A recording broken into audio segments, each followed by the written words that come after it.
George S. from Lincolnton, North Carolina.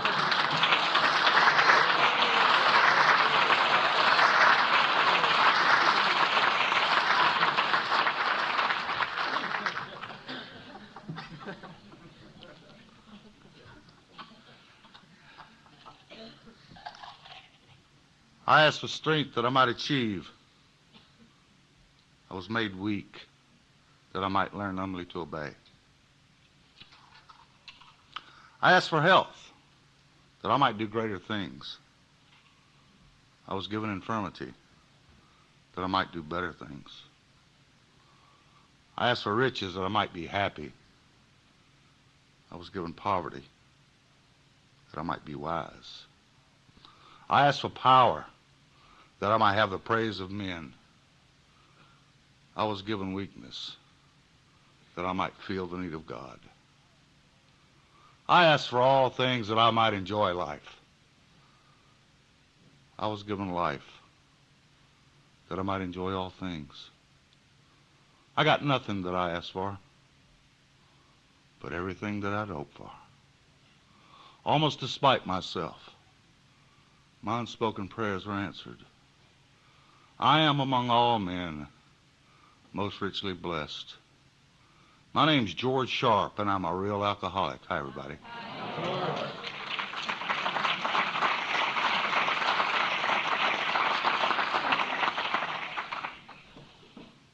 I want to take just a moment to say a special thanks to the people who are responsible for putting together this convention and who were kind enough to invite me and my wife Judy to come down and be a part of it. And Patty gave me plenty of time to worry. She called me, it seemed like over a year ago. And two nicer people could not have been chosen to host Judy and I. Then Jim and his wife Carrie, we've had a great time, and just want to say thanks. I need to go back and explain a couple things to you. The thing I opened with, I've been doing that since I've been asked to share in Alcoholics Anonymous, and over the years people have asked me where it comes from, and I need to confess to you that I didn't write it. I mean, you already knew that. I say that to remind myself. It's been attributed to an unknown Confederate soldier. And then people will ask me, well, why do you begin that way? And there are many reasons, and I've given all the reasons, I'm sure, over the years, and all of the reasons are true. You know, when you stand behind a podium like this and look out at a crowd like you all, and you're about to try to share your insides, there's a tendency to become a little nervous. And I've heard people stand behind podiums like this and say they have butterflies. I have never had butterflies. Hummingbirds. Sometimes it feels like a covey of quails going off in your stomach. But after you do this a few times and you start to get a little age on you, it's down to buzzards.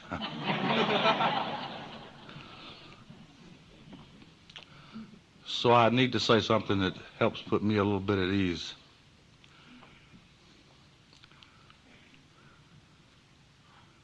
And you know, I also said that I was a real alcoholic. And I want you to know that I don't say I'm a real alcoholic to separate me or distinguish me or in any way isolate me from any other alcoholic in this room or anywhere in the world. I say I'm a real alcoholic because I've come to know the value of the identification process in Alcoholics Anonymous. And when I say real alcoholic, it gives me a chance to go to the book which has saved my life and tell you that I know what a real alcoholic is, because I am one. What do I mean when I say I'm a real alcoholic? Well, I'm the guy that has a physical allergy to beverage alcohol. And once I take a drink, I have no control. I become mentally obsessed with the thought of my next drink, because you see, I've developed the phenomenon of craving. And so I crave and I'm mentally obsessed with the thing I'm most allergic to. And I'm powerless. So when I say I'm a real alcoholic, that's what I'm talking about. And I never say the words real alcoholic that I don't remember with great affection an old guy in this fellowship who's dead now. His name was Wino Joe. And Wino Joe and I were talking one time, and we were talking about this very thing, the real alcoholic. The things that may distinguish the real alcoholic from the heavy drinkers and the social drinkers, etc.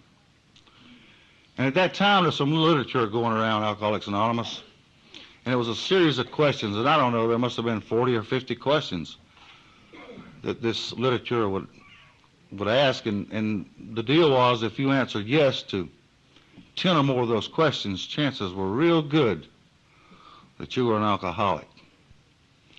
And Wino Joe says to me, he says, George, you know, I think I can narrow those questions down to 4 or 5, and if you answered yes to any one of them, you'd be a real alcoholic. I said, really? He said, yeah. I said, well, what'd you ask him, Joe? He said, well, you ever had the roof of your mouth sunburn?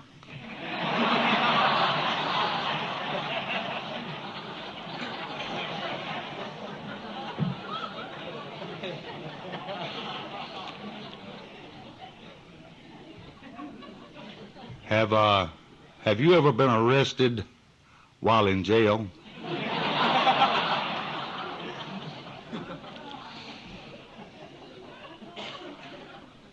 Or did you ever suffer from rusty zipper syndrome?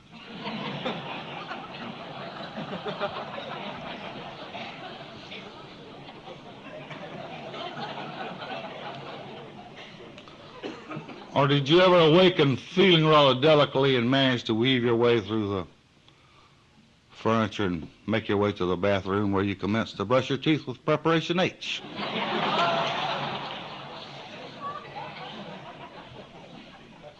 Well, I'm a quick study. And I caught on, so I said, well, have you ever experienced amnesia and deja vu at the same time?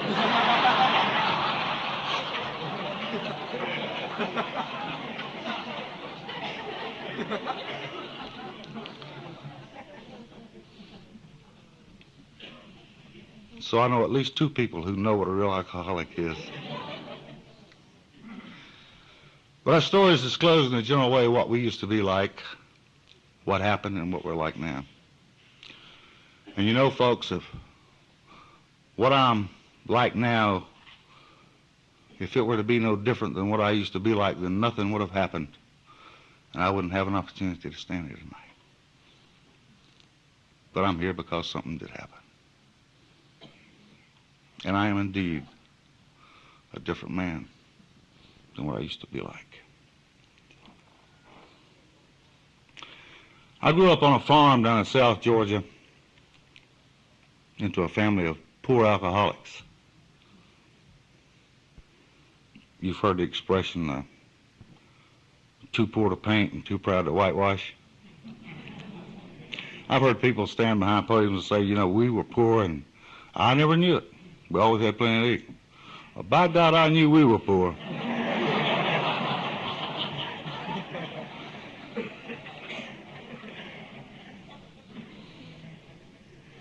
What I'm about to say in no way is any theory on how you become an alcoholic, or I don't deal with statistics or anything like that. The only statistic I know or care to deal with is the one in our big book that says, rarely have we seen a person fail who has thoroughly followed our path. I know that statistic, but all of my immediate family were real alcoholics except for one brother. And I grew up in fear. I grew up frustrated and angry. And folks, when I say I grew up angry, I'm not talking about I'm mad at you. No. I'm talking about the stuff that eats your insides out. The stuff that makes me want to say, you know, it may take me 5 years, but someday, buddy, I'll get you. I grew up insecure, I grew up lonely. I grew up with uncertainties and resentments and guilt, remorse and shame and a misplaced ego and a hole in my gut.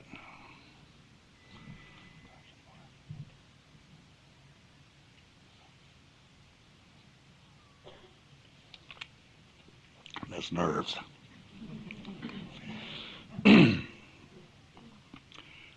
And the way I handled things when I was young was I would either fight or run, and most of the time I tried to run. And while I was very young, I would run to the woods that were nearby where I lived. And I had made me a little house out of pine saplings in those woods, and I'd go out there and I'd stay for a day or two until I got too hungry or too cold or whatever, and I'd go back home and whatever, take whatever punishment I had coming. And I'd stay and I'd go to school for as long as I could, and when things got too rough, I'd head off to the woods again. And it kind of became a pattern for the way I was to live the rest of my life until I came to Alcoholics Anonymous. As I grew older, I ran farther. We lived not 20 miles from the Geechee River Swamp down in Georgia, and that kind of became my haven away from home. I'd take the gun that I'd stolen, and I'd go down in that swamp, and I'd stay for a week. And I'd shoot rabbits and squirrels and occasionally even a deer, and I'd catch fish. I'd come back to the big town of Woodcliff on the weekends, and I'd sell what I had for a nickel or a dime or a quarter, whatever everybody would give me. And I'd take that money and I'd go to the local store there and I'd buy me a few things and steal me a few things and head back for the swamp. And that's the way I grew up. In and out of school, in and out of trouble. I had my first lockup experience before I ever got out of grammar school. I was picked up down in Florida by the Florida State Patrol. I was put in a holding tank. And they tried to reach my mother by phone, and they were unable to. And finally, I gave them the name of a bachelor uncle of mine that lived in Springfield, Georgia, and they managed to reach him. And they apprised him of the situation and told him they had me locked up down there and wanted to know what to do with me. And my uncle told the Florida State Patrol, he said, turn him loose and let him go where he wants to go. And they turned me loose. And I got on the highway that day and I hitchhiked to Springfield, Georgia, where this uncle of mine lived, and I moved in with him. I think I liked what he told the State Patrol. And I was able to stay with this uncle of mine until I had finished 2 years of high school. And at that time, he was offered a job opportunity up in Northern Virginia to become a principal of a school up there. And, well, the truth was that he didn't want to have to take me with him, and I knew that. And so we started looking around for a place for me to go, and we found a school system up in North Georgia called the Berry Schools. And that's where I went. And I want to take just a minute to tell you a little bit about the Berry Schools, because though it did not mean much to me then, it has come to mean a great deal to me in recent years. But Berry was a place that came about as a result of a woman named Martha Berry who had this one-room shack there on some land, and some of the mountain kids would come down on Sunday mornings and go to her Sunday school. And sometimes after Sunday school, they would hang around and she would teach them to read and write. And before long, the word got back to some very influential people about what she was doing. And Henry Ford gave this lady $1 million. This was back when $1 million was a lot of money. And to make a long story short, within a few years, Martha Berry had acquired 32,000 acres of land, and she built a school up in Rome, Georgia. The buildings were built by the students, and she had a motto that no work is dirty except that which soils a soul, and she believed it with all her heart.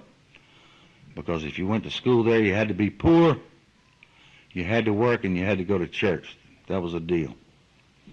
And so I went to Berry for my last 2 years of high school, and it was a great experience. We also had a college there. You could also work your way through college. And it had been my dream since I was a kid to grow up one day to be like my grandfather, because he was the only man in my life that I ever wanted to emulate. My grandfather was a Superior Court judge, and people seemed to respect him and listen to him, and I remember on Sundays that sometimes there'd be 20 or 30 people come to his house and sit around and talk, and a lot of them would stay and eat breakfast. And I just wanted to grow up to be like my grandfather. So I went to Berry College with the one idea that I would stay there long enough to get enough hours to get into University of Georgia Law School. And I would transfer, and I would one day graduate from University of Georgia Law School and become a great barrister, and one day become a judge like my grandfather. And that was my idea when I went to college there. But I had been there 3 years, and one Saturday morning, this girl that I'd been dating ever since I'd been in high school at Berry, she had already graduated from Berry College and was now a school teacher in Rome. She drove back to campus this Saturday morning. She had a brand new automobile. And she and I were sitting there in a car talking, and she looked over at me with those big brown eyes of hers, and she says, "George, do you know that you and I have been going together for over 4 years, and you've never once mentioned the word marriage?" An hour later, I'm standing before a justice of the peace in Ringgold, Georgia, saying I do to something I didn't, but I didn't know how to say I don't.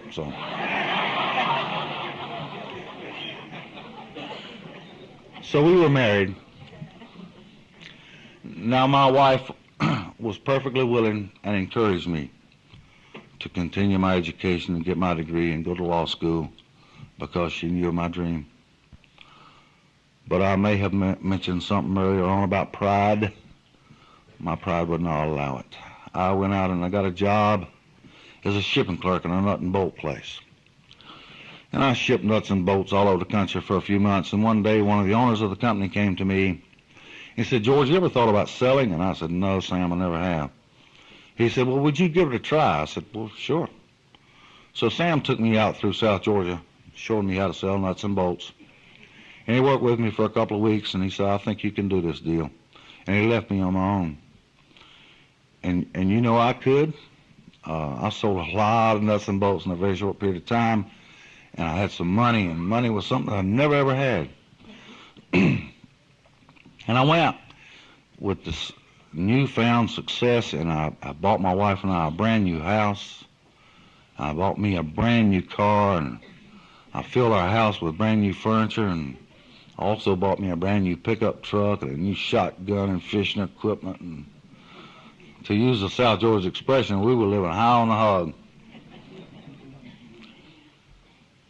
And then I got a letter from Uncle Sam who said that it appeared we were about to become involved in a conflict in Southeast Asia, and needed me to sign up for the draft. And I did one of the most stupid things I've ever done, drunk or sober. I went down and joined Uncle Sam's Marine Corps.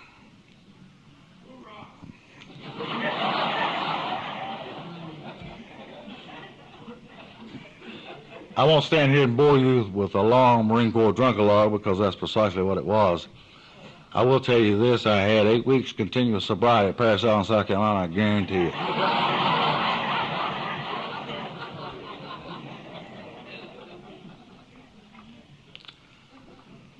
Because you see, drinking was a way of life for me from the time I was old enough to walk. That's what we did in my home. We drank. My father died when I was very young. He died a terrible alcoholic death. He burned himself to death. And when my mother remarried, she remarried a real alcoholic. He was a bootlegging farmer. He made it and sold it and drank it, and I stole it and sold it and drank it. And that's the way I got started, and it's the way I went until I came to Alcoholics Anonymous. It's just the way I lived. Well, I survived the Marine Corps, and I came back and went back to work for the same company.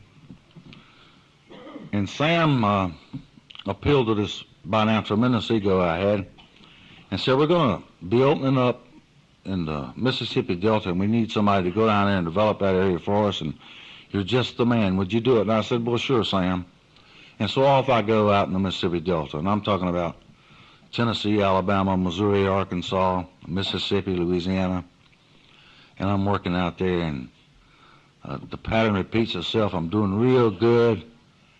And I start not coming home, not even on the weekends, because I'm out there and I'm drinking and I'm gambling and I'm running around with strange women. Then one day, after a few months, I got a call from Sam that told me to come into the office. He needed to talk to me.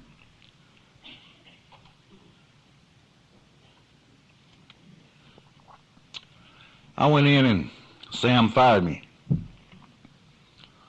I want you to know Sam loved me. He did. It was the worst thing he ever had to do. He told me that. And I made it as hard for him as I possibly could. But the reason Sam fired me is because I was down there and I was drunk on the job, and I had Sam shipping nuts and bolts all over that Delta to people who hadn't ordered no nuts and bolts.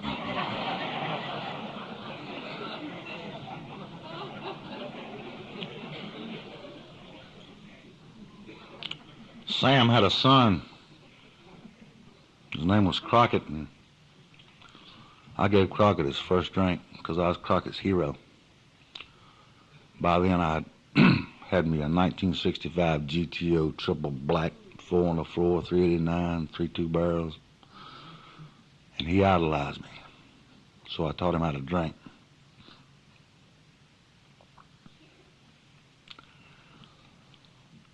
So when Sam told me I was fired, I got mad at him, reminding him all the things I'd done for him, how his company was a success directly due to my sales ability. And then I threatened him. I said, Sam, I'll tell you what I'm going to do, buddy. I'm going to go out and start my own nut and bolt business. Take me about 3 years to run you slap out of business, and you'll probably come to me looking for a job, and I ain't going to give you one. You know he fired me anyway?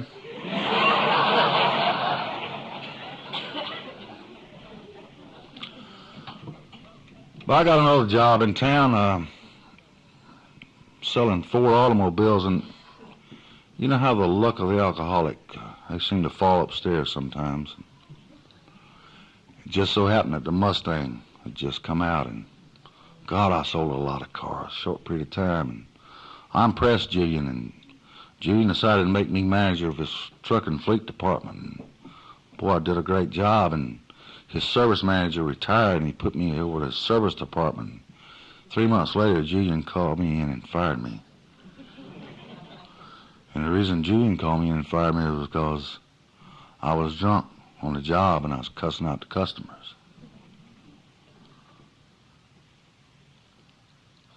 And I was unable to get a good paying job for a while, and you know, people still expected the bills to be paid, and I was not able to do it. And to my wife's great dismay and humiliation, we wound up in bankruptcy court. And then I had another opportunity to get in the advertising business, and this was great because it got me out of town. They transferred me to Charleston, West Virginia. And it was while I was in Charleston that I had my first prolonged blackout experience. There's a period of 6 weeks that went by about which I remember absolutely nothing. Don't know what I did, where I went, nothing about it. I know I came to in the house of a coworker, and the first thing I remembered is him handing me an envelope from an attorney back in Rome, and it was noticed that my wife had filed for divorce. And I jumped in my car that day and I drove all the way back to Rome. And on the way home, I stopped and I bought me a wig and a fake beard and dark sunglasses. And the reason I stopped and bought a disguise was they had a lot of warrants out for my arrest in Georgia, and I knew it. But anyway, I went back to my house, and it was totally vacant. I mean, there's nothing left but one chair, and the phone was still on the wall. And I happened to look over at the neighbor's yard, and my wife's car was parked over there.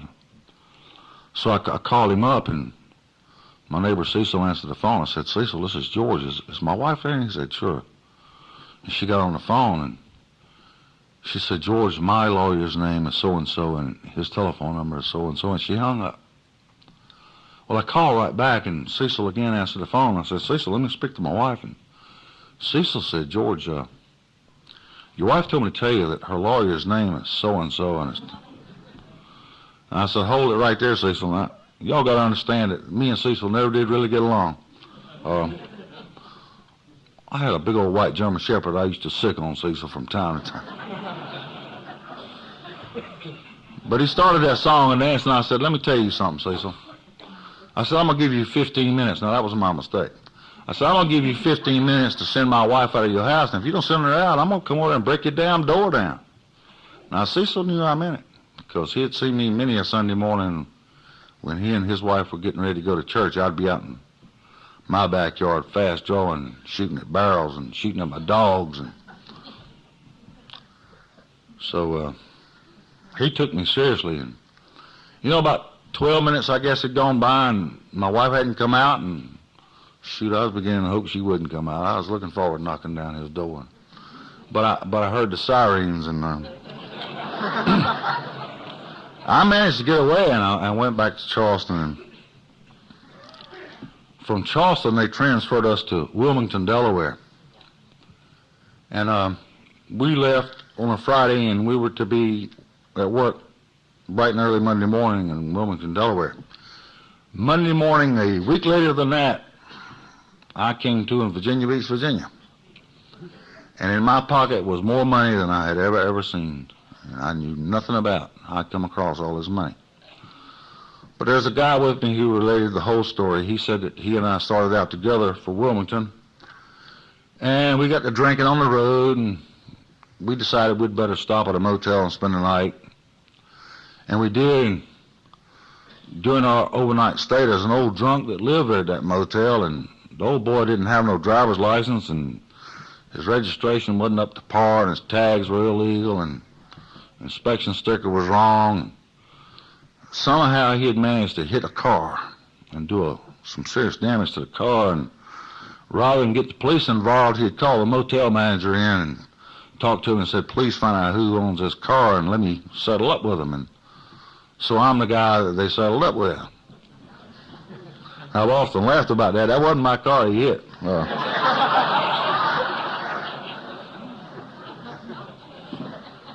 I'd already lost my driver's license too.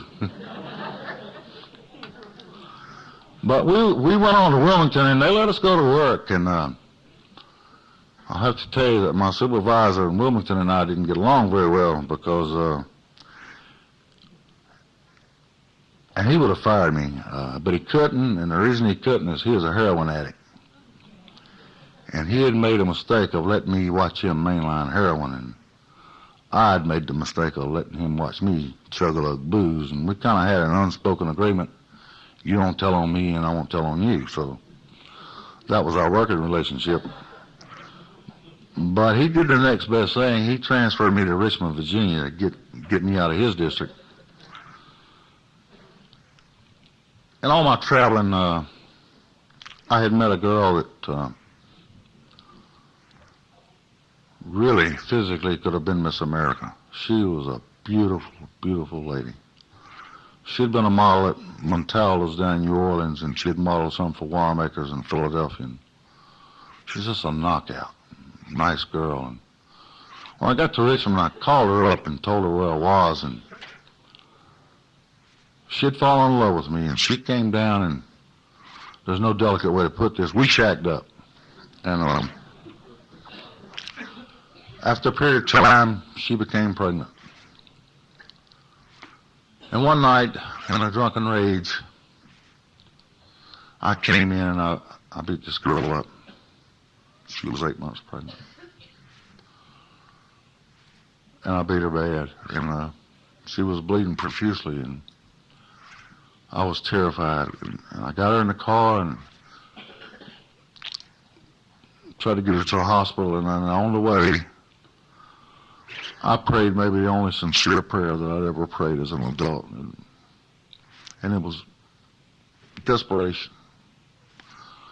God, please help me. Please let this lady be all right, and please let this baby be all right. And if you'll do that for me, God, I promise I'll never take another drink for as long as I live. And I meant that. And I got her to the hospital, and sometime later, a doctor walks out in the hallway, and he's holding a baby boy who's crying, and the doctor's smiling, and he said, George, this is your son. He's going to be okay. And your lady's going to be all right, too. And I was so damn happy. You know what I did? Yeah, I went out and got drunk. I showed up at the hospital 2 days later, where I was met by the same doctor who said, George, your son died.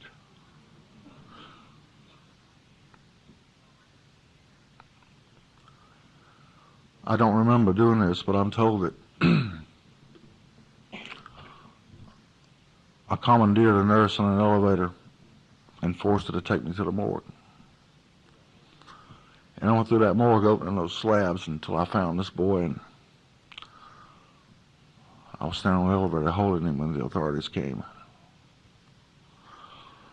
I want you to know that for the next 6 years, I lived as few men have and survived.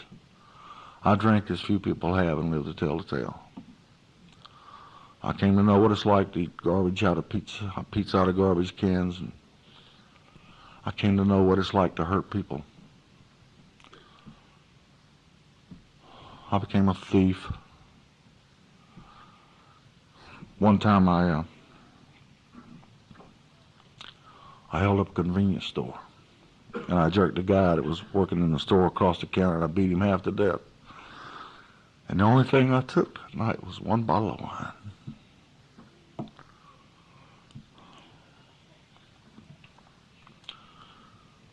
I spent a lot of time in jail, but I was like, I heard one old boy say, you know, hell, every time they lock me up, they raise my standard of living. You know?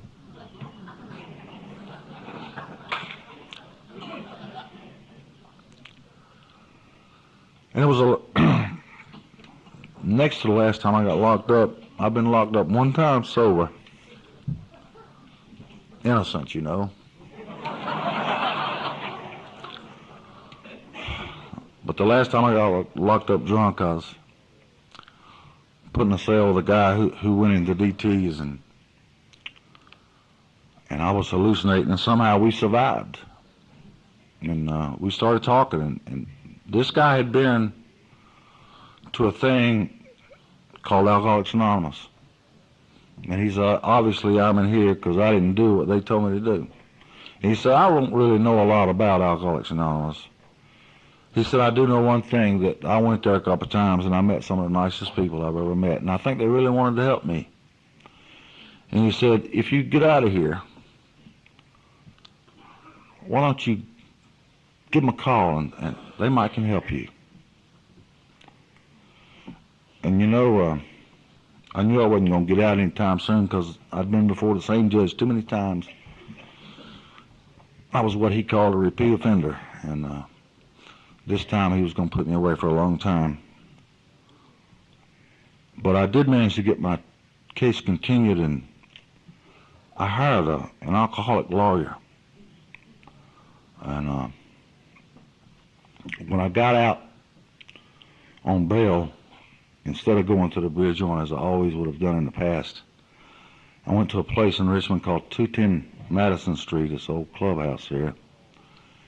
And I sat in there all day, and people would buy me a cup of coffee and sit down and talk to me. And that night there was a meeting up at St. Mark's Church, and they all encouraged me to go to it. And I walked up there, but I didn't go inside right away. I sat outside, and I was trying to listen to what they were doing on the inside. Anyway, there was a girl that came late, and she saw me sitting out there, and she just walked over and grabbed me by the arm, and she says, come go in with me. And I got up and I went inside with her. And I don't remember anything that was said at that meeting that night. I remember one thing, that after the meeting there was an old man there who walked over to me, and he looked me dead in the eye and he stuck out his hand. And he said, I'm so-and-so, and I care. That's the only thing he said. Well, he's not the first person ever told me he cared, but he's the first person ever told me that I believed. I have no reason for believing him, but I did. And so every Monday night for several weeks, I went back to that meeting looking for that man. And as far as I know, I've never seen him again. But I started meeting some other folks, and they started encouraging me to go to other meetings And I did. And before long, I got caught up in the spirit of the fellowship of Alcoholics Anonymous. And I was surrounded by old-timers, and I have a great affection for old-timers. I'm not talking about people who have long-term sobriety necessarily. I'm talking about people who have long-term of sobriety and know that spiritual life is not a theory, that live it. And I was surrounded by people like that. And they told me I should look for a sponsor. And so I began to look around for somebody that I wanted to be my sponsor. And after several weeks, I finally decided on a man. He had been around Alcoholics Anonymous since early 40s. And he was a kind, soft-spoken, gentle kind of a fellow with soft gray eyes. And when he talked, people listened and seemed to command great respect from all the members of the fellowship. And I said, well, that's the man I'm going to ask to be my sponsor. And I'll never forget the night that I asked Wallace to be my sponsor. I was a little bit timid, and I said, Wallace, some of the old timers around tell me I need a sponsor, and I'd like for you to be my sponsor. And the fella who was soft-spoken and had soft gray eyes looked at me, and those soft gray eyes turned to little steel ball bearings.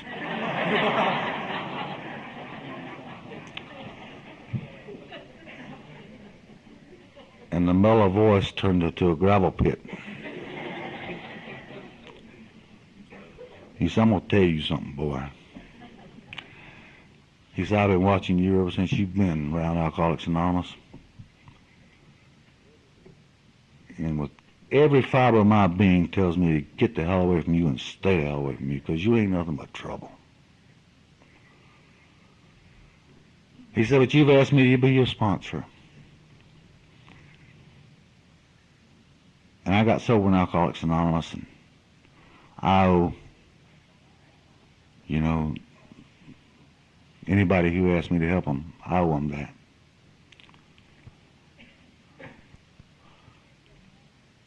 So I'm going to be your sponsor. And I'll tell you right now, he said, if you're here because you want to get sober and stay sober, I'll go to hell and back with you. But if you're here for any other reason, and I suspect you are, you can go to hell by yourself. I'm going to be your sponsor, George, but I'll tell you right now, that's all I'm going to be. I ain't no banker. You will not be borrowing no money from me. See that station wagon out there? That's my private automobile. You'll never ride in it.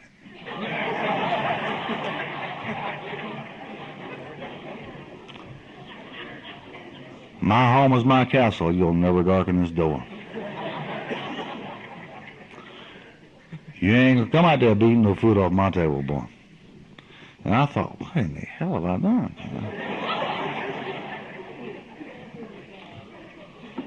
So with that understanding,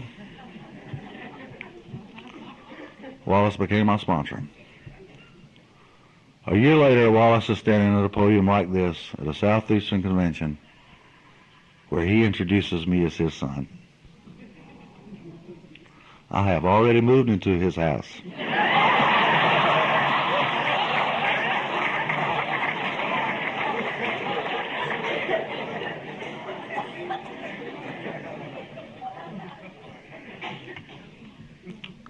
He's already bought me a car. Because he got tired of hauling me and my rider around looking for a paint job.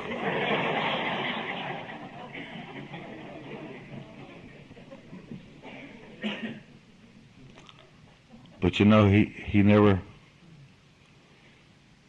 did any of those things.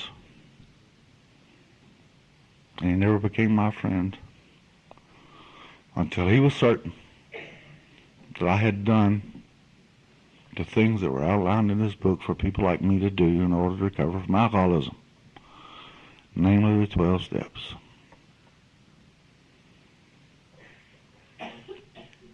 all of them.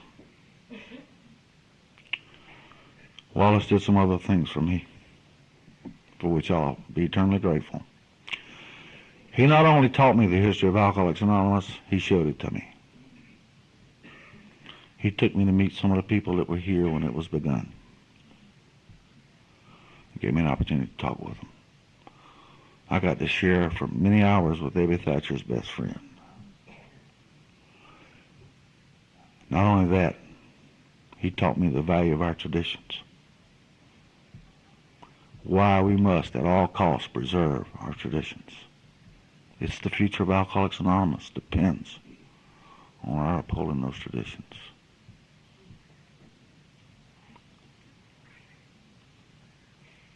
Wallace is dead now, and I miss him. But you know, I've been around this deal long enough that people look at me and think I'm kind of a soft-spoken, mild-mannered, somewhat even dignified, gentle sort of a person. And one day, a young man named Lee came to me, and he looked into my soft hazel eyes, and he says,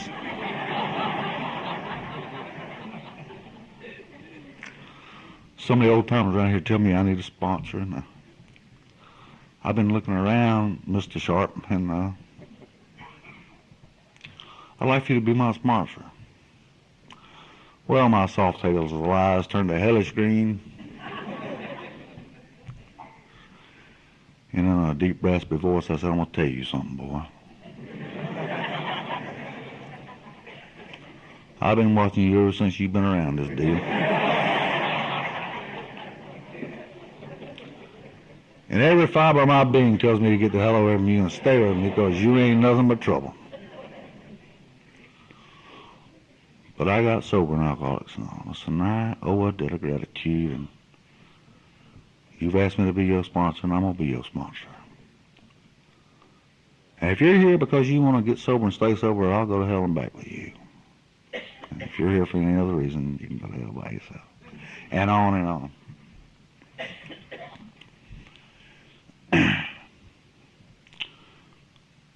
Lee owes me a lot of money.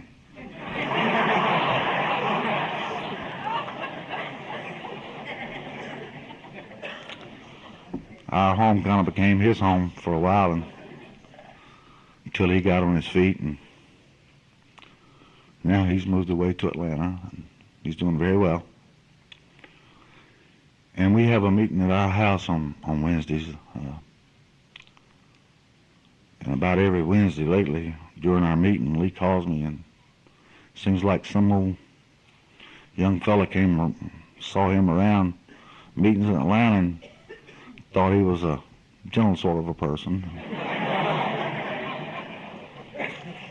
And the story goes on.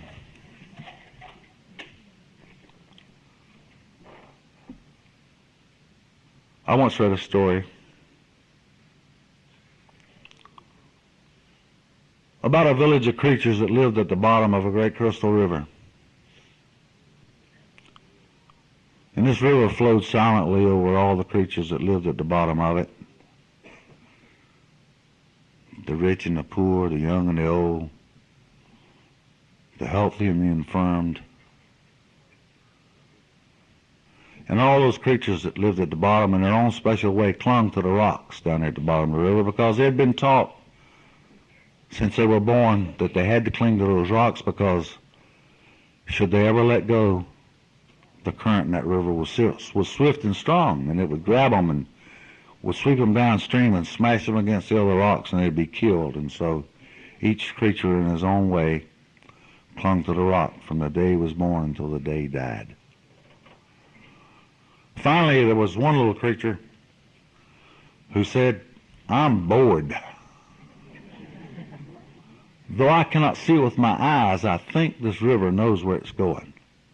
I think I'll just let go." And all his buddies looked at him and said, "You're a fool, man. You let go, and that current you worship is going to grab you and sweep you downstream and smash you against the other rocks, and you're going to die a whole lot quicker than boredom." But the little creature just took a deep breath and let go. And sure enough, that current grabbed him and swept him downstream and smashed him against the rocks. Time and again it smashed him, but he refused to cling to another rock. And a phenomenal thing happened. As the current swept him downstream, it also began to lift him up.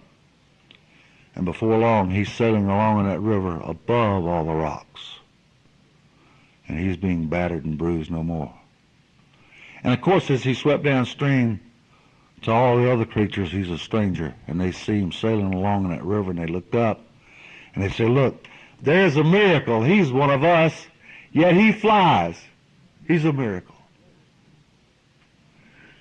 And the little creature that's sailing along in that current looks down and says, I'm no more miracle than you. All I did was let go. That's just a story. Yet every time I think about it, I'm reminded of me when I came to Alcoholics Anonymous. And my rock was old ideas. And I heard it over and over and over. Some of us have tried to hold on to our old ideas, and the result was nil until we let go, absolutely. And I saw the miracles floating in the current.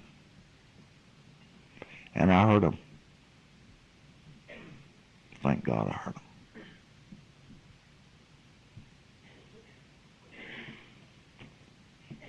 And I'm bruised and battered no more.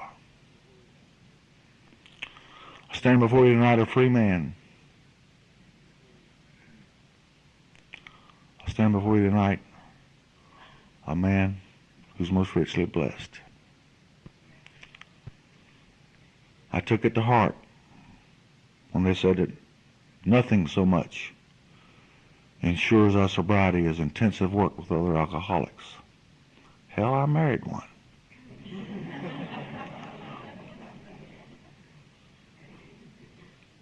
And my wife and I, Judy, our happiness fellowship has saved our lives. So you'll understand if I say, I love Alcoholics Anonymous. I know what it means to countless of us. I know what it will mean if we keep it the way we found it.